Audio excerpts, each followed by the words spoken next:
হিসাব কিতাব? কিসের হিসাব কিতাব?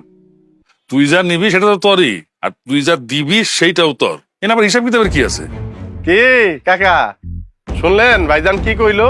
হ্যাঁ কি কি বুঝলেন? হ্যাঁ বুঝবা বুঝবা, পরে বুঝবা, অন্ত বুঝবা না, সময় হলে ঠিকই বুঝবা।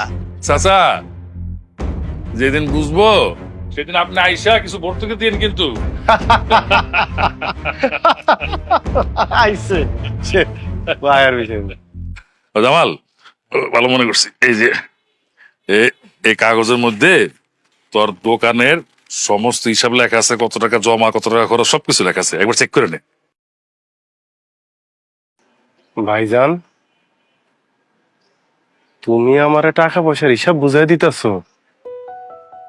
ভাইজান মানুষের কথা শুনে তুমি আমার টাকা পয়সার হিসাব বুঝাই দিতেছো? তাহলে ভাইজান আমি তোমার হিসাবগুলি বুঝাই দেবো কেমনে? ছোটবেলা থেকে আমার যে কোলে পিঠে করে মানুষ করছো, নিজে ভালোটা না খায় ভালোটা আমারে খাওয়াইছো ভাইজান, ওই হিসাবটা আমি কেমনে বুঝাই দিব তোমারে? আমি দূর দেশে থাকি ভাইজান, আমার বাপ মা যে তোমার কাছে থাকে, এই হিসাবটা আমি তোমার বুঝাই দিতে পারবো? আমার বউরে তুমি ছোট বোনের মতো দেখে রাখো। আমি দূরে থাকি, আমি ওর চাহিদা আল্লাহর অনেক কিছু পূরণ করতে পারি না, তুমি বুঝতেই দাও না। সব তুমি পূরণ করো ভাইজান, এই সব আমি কেমনে বুঝাবো তোমারে? আমার কাছে এই টাকা নাই ভাইজান, কি দিয়া বুঝান যায়? কোন সম্পত্তি দিলে তোমার হিসাব বুঝা পাইবো আমার কও? আগে তোমার হিসাব তো বুঝাই, তারপরে আমার নালে সামান্য কয়টা টাকা আমি বুঝা নেবো। কষ্ট কি তোর একারে জামাল? আমাকে কষ্ট লাগে না?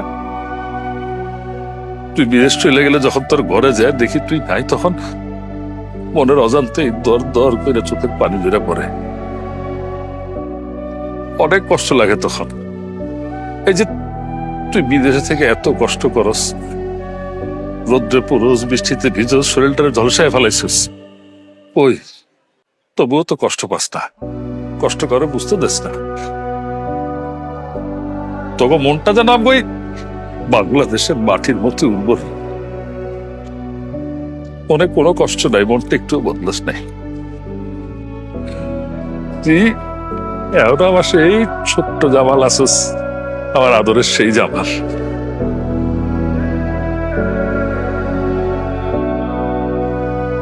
যা বাসা যা, আমি আসি দোকানে, যা।